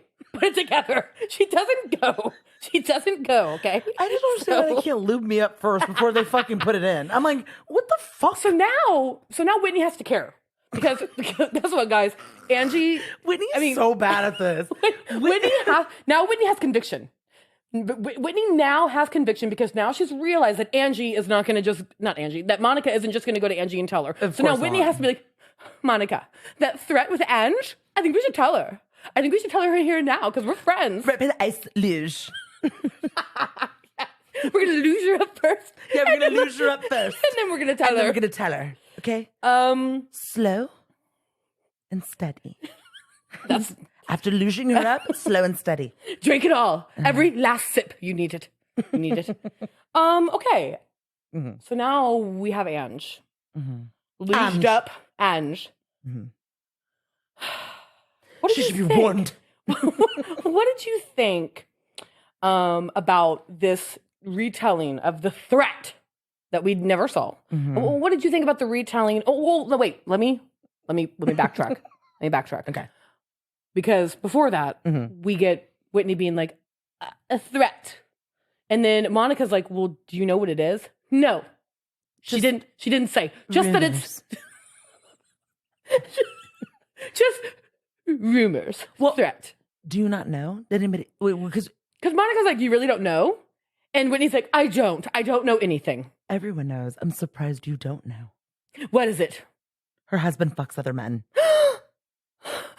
Okay. No. Okay. No. Okay. How many times did she say okay? No. Oh, no, she said no. No. That's what it was. No. No. Because she's doing it in a way where she's like disassociating. She's like, No. But like smiling too. No. Something is going, it's a nervous tick. No. She's smiling. No. And she... Justin. Justin. He can't pick me up because he doesn't work. Justin.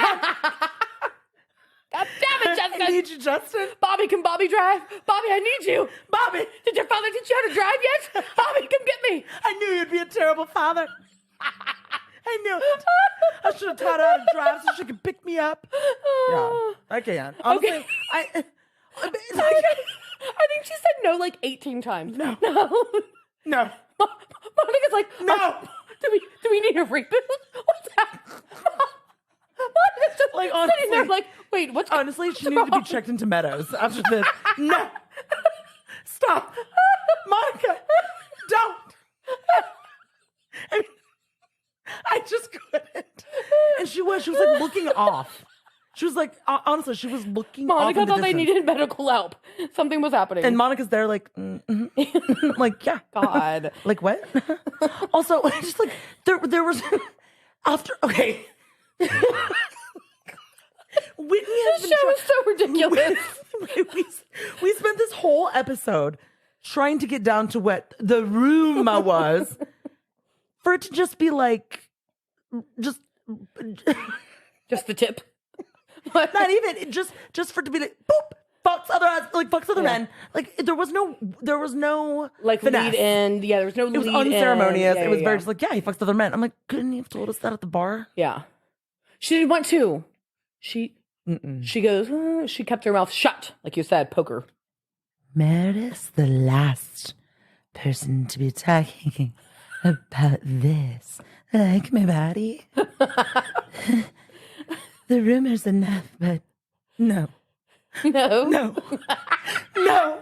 Questioning sexuality. Oh, LGBTQ. She's not an ally. Yeah, she's on the GLAAD board. I can't wait till they hear about this. Seriously. So that's when they go to get another shot from the luge. Mm-hmm. They luge themselves up. Angie, take every last sip, every drop. And then they pull Angie aside. Mm-hmm. You would have thought that they were going to tell her that her daughter died. Electra died. The way that they pulled her aside. Mm-hmm. I honestly... Like, come over here. The energy, exactly. The energy that I was feeling was a la Vicky when she got the phone call at poker night. Oh, you know what I mean? Yeah. I was like, what's happening? Obviously, oh no! I never miss an opportunity to spill my drink. Mm-hmm. Right at the end, guys, we're hand talkers. Honestly, it's a premature ejaculation every fucking time. I'm like, can I just get through with the fucking episode? Yeah, but I can't. Little excitement, but I can't. Okay, back on our scheduled program. What? What is it? What is it? Sit down. You're a better actor than Ange. I know. And she's like, what? What's going on? What? So, you're the thespian in this. You're the Laurence Olivier. Okay. I don't know. After that, I just thought it was pretty good. So we're sitting down now. Mm-hmm. She turns to Monica. Monica goes, the rumors. The rumors are true. You heard them from me. The rumor is, let me clear my throat. What's the husband's name? Sean. John or Sean? Sean. Sean has sex with other men. And the marriage is fake. What? Are you kidding? Are you kidding me? Are you kidding? Are you kidding? No, are you kidding? But honestly, it's no pulse. Are you kidding? Are you kidding? Are you kidding? No. She lives to lie about other marriages. Jesus. Well, Christ. there has to be somewhere in there where she's like, who, do we get the moment where she's like, who told you this or where did this come from? We get the moment where it's like, Meredith is saying that his boyfriends need to be quiet because they're out here in the streets of Smut Lake City. Okay. Mm-hmm. Think they're on Gruff? What is that? Is it Scruff or Gruff? Guys, I'm a lesbian. I'm not a gay. Oh, is that like it's like a Beards for Men or something? No. What do you mean? No, it's just like a gay dating site for men. Oh. Mm-hmm. Well, I meant Beards for Women is what I meant. No, I know what you meant. No. Not just beardly men. I don't know. I don't know what it. Maybe that makes sense. I don't know. Who knows? Okay, so Angie. Okay. Does it feel like Angie? This is not the first time Angie's heard this. That's what I gathered. When I saw Angie, I did not see like Angie's distraught. Like what? No, it was very like, oh. Okay. Again. I have my PR and speed dial. Yeah, she's like, again. Okay. Exactly. Okay, we've been here before. I got this, but now it's on national television. All right. I want to know what your thoughts are. Then I'm going to come in with mine. I want to know what you thought about this. Because I know you had some opinions about Meredith and just everything. Give it to me raw. Here's what I'm going to say. I need Meredith to stop doing this. And Whitney is not wrong. She always has a rumor, and she's always bringing up that she knows things about people. Okay. And also never is the one to say any of the things that she knows about people. Now, does she play the game better? Yes. Mm-hmm. But here's where it's a no for me. Okay. I really am tired of people outing people on these shows. Mm-hmm. Monica could have said what she said without saying fucks other men. Mm-hmm. All it needed to be was the rumor is that your husband sleeps with other people. Is stepping out and is sleeping with other people. I don't need the outing of people anymore. It's like, I can't take it. It's the same thing with Evan and he fucks guys at gyms. It's the same thing with here's what I'll say. If there's an outing that is going to be, and I say that in quotes, if there's anything that happens on these shows that are outing others, it has to be between the cast members. Meaning, like Denise and Brandy. That's an outing, but unfortunately, Brandy's the one that's talking about it because it happened to her. I don't like it, but that's where the line is drawn. I really don't need cast members anymore who are not involved in the actual sexual transgression to be saying things like that. Yeah. Like, obviously, you know that to be true. And I don't necessarily think Monica meant any malintent by it. But even if this is just a rumor and it's not true or it is true, it doesn't fucking matter to me. Because now it's out there. And now it's always going to be questioned. Yes. And then when you say he's been fucking men, there is unfortunately an internal bias and a connotation that's gross. Very similarly, when people are like, I'm suing you for saying that I'm gay. Yeah. What it does is all it does is perpetuate the notion that gay is scary. Is gross and bad and wrong. Yeah, Correct. Yeah. Now, if you're suing someone, say a celebrity suing someone for a paper saying, hey, you're saying that I'm gay and you're saying that I'm having an affair. And well, one, being gay means nothing to me, but having an affair I'm not doing, that's different. Mm-hmm. And so I think that I'm just kind of, look, I've worked on shows where we've had cast members who have either partaken, been rumored, whatever. We're not outing them like that. That's not our fucking job. Yeah. That's not our job. Steven outing Carl for getting a blowjob. That wasn't his fucking job. That was not his prerogative to be doing that. Monica is just in the moment. Things are said. It happens. I'm not going to villainize her for that, but we need to stop saying stuff like that. And that to me is what is really annoying.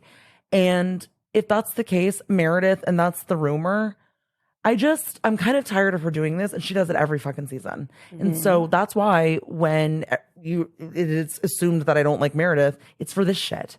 I cannot stand that she does this. I cannot stand it. She does it, and everyone falls for it, and I can't stand that they fall for it. And it's very much like Lisa Vanderpump, but Lisa Vanderpump was better. And Lisa Vanderpump, when needed, would get her hands dirty just enough. Meredith does nothing. And this is something that is irreprehensible. And I don't think that Angie has done anything in the fucking slightest for her to be peppering in and alluding to rumors of her husband sleeping with somebody, and not just sleeping with anybody, but fucking men. Now, Meredith didn't say that, but if that's the rumor and everybody knows about it, Meredith knows that's part of the rumor. So fuck off. And that is gross to me. Okay. Okay. Go ahead. I am Meredith's lawyer, and I'm here to defend a little bit. Listen, I think you're right that Meredith does it better in this cast because, we just saw it play out. And she's supposed to be an ally. Plausible deniability is that we heard Meredith say nothing when the only thing, which is my favorite soundbite of all, we want to go there with husband, that can mean 100 different things. I understand 100 different things. And also done by design. And got it. Gotcha. And also when Whitney retells the famous scene that we don't ever get to see, Meredith has dirt. It comes in later that she apparently says it's about husband, but before it wasn't about husband. She just has dirt on Angie. They set up Monica. This is a setup. And this is where I guess Monica is a first time castmate. But also there's a lot of layers here because when we're sitting at the bar, Monica already knows. Monica already knows the rumor. So if Monica already knows, she's not saying it yet. That she's trying to avoid saying it. So really, to me, a lot of the issues, Whitney is just not the one. And Whitney did this all poorly. Because if Whitney was out of it, we would still know nothing. Here's another issue. Meredith wanted Lisa Barlow to be the one. But Lisa Barlow didn't take the bait. Instead, what she did is she said on camera, Meredith's doing that thing that she does, and I don't want to be a part of that. So, Lisa Barlow's out, not going to take the bait. So who's next? Well, Whitney. I mean, and then Monica. There's not exactly, and there's not really a litter to pick from here. But so, you know what I mean? It's plausible deniability, and she's going to be able to keep her hands clean because she didn't say anything, and she's going to be able to say, "That's not what I knew." Guys, she's a lawyer. I've heard a lot of things. That's not what I was going to say. Here's what you know what? I will give her credence for that. Here's what I will celebrate. If I was a producer and I'm there, I'd be like, "Oof, Meredith is good." I celebrate her too, just so you know. Okay. Because she's very good at that. And I love a good cast member who knows how to do that shit. But when you do it too much and that's your crutch, and then you don't ever end up talking about your own personal life, which is often what we see with her, then it becomes a problem. Do you want to know about her personal life? Well, no, then she needs to be a friend of. Well, I'd be okay with that. But I do want to know why she rents houses every year. Not because it has anything to do with where they are financially. I just want to know I want to know what their status is in Salt Lake City as people who are residents. Or do you live there or do you not? I'm just saying that it obviously, to me, the onus is going to fall a little bit more on Monica in this moment because she's the one who specifically said it on camera. And if this is your friend and it's something that you've already known, you should have known better not to have said this so blatantly on camera like Angie that. K is going to be very upset about this. But Angie K is going to be upset at Meredith. I think she's going to be upset at Monica for also just saying it the way she said maybe it. Behind Behind the camera. I think both. Because Meredith is going to get the brunt of this, and Meredith is going to be like, I just guarantee it. I didn't say that. I don't know what you're talking about. Mm-hmm. I know. So that's my speech for Meredith's lawyer. But I co-sign everything you said. I don't like this outing, whether it's true or not true. I don't like this kind of stuff. It's not just cheating. There's other stuff happening here, and he doesn't deserve that. Nobody deserves that. And it was just so blatantly thrown out there, just like ripping off a Band-Aid. Yeah. Round up. Got his dick sucked. The round. I mean, at least Leanne did that behind closed doors on a hot mic. They're just hands. They're just hands. They're just Kyle's hands. Oh, gosh. But yeah, this episode. Before we go, one of my favorite things. Heather, what's the deal with that necklace? What made you pick that necklace? Pearl necklace. Heather's like, I love it. It's a choker. It brings out my champagne jacket. It's around my neck. No, you really got it wrong. You got it wrong on that one. I laughed out loud. It's a Bryn choke necklace. Choker. It's choker. That was my favorite. And then also just on the Maryisms. We can have Maryisms at each of the episode because they can just live, as you say, evergreen. They can live wherever in the episode. They are. Because it doesn't matter. Also, when she was talking to Monica about eating, that was so inappropriate. Oh, you remember that? Talk about that? Okay. She's like, because you're a beautiful girl, but all you do is eat. And I'm like, what? I was vibing on, like, you're beautiful, but you're putting on weight. Yeah. Like what? It was so gross. All she was like, every time I see you, you're eating. Well, first of all, y'all don't know each other. Y'all went on a vacation. You eat on vacation. It's also a crepe. But Monica handled it great. She's like, yeah. So the fuck she's like, there's fruit in here. We saw her eating copious amounts of McDonald's. And not just McDonald's, fucking fish fillet sandwich. You're just such a beautiful girl. Oh, God. You're so beautiful. You're beautiful. I don't want to see you eat too many crepes. Honestly, to me, the subtext of that text is like, you're curvy and chubby. Like, that's how it felt to me. Yeah. Like, stop. Yeah. I was really put off by that. Yeah.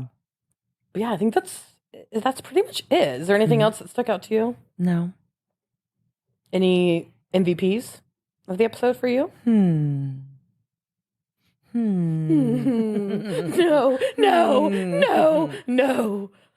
None. Heather. Okay. I respect. Solid scenes with her daughter and was having a good time. She was chill. She was sitting back. She was relaxing. Relaxy, baby. I love it. The relaxing with her saggy boob. my lefty. Yeah. What was it? She was a good time girl. She's a good time girl. Good time girl. I love that. Well, guys, doozy. I had fun with this. This one was fun. This franchise is nuts. Yeah. These women are insane in the best possible way. Well, we're about to have even more loads of fun. Right. We're going to do our AMA with executive producer. Oh, so nice. We're going to go ahead and we're going to get a drink. God, we're going to go ahead and wrap this up, guys. Thank you for joining us on this slopey downhill spiral. Exactly. On this pizza. Pizza? This pizza French fry. Downhill ski slope. Guys, thank you for joining us. As always, please do not forget to like and subscribe wherever you listen to your podcasts. Guys, I'm begging today. 5-star reviews and ratings. We are I'm on my hands and knees. We are. Yeah. I'm giving a cocky for you guys to donate a cocky. I know I made that joke the other day. I need to stop that. Anyway, guys, if you'd like to donate a cocktail, there's a link at the bottom of the episode where it says buy me a coffee. Click on that and you can donate a coffee, donate a cocktail. Today we're drinking coffee, but we're about to switch over to alcohol. We're going to get loose. We are going to get loosey-goosey, apple juicy. Guys, thank you again. Thank y'all. Hope y'all had fun. See ya. Bye.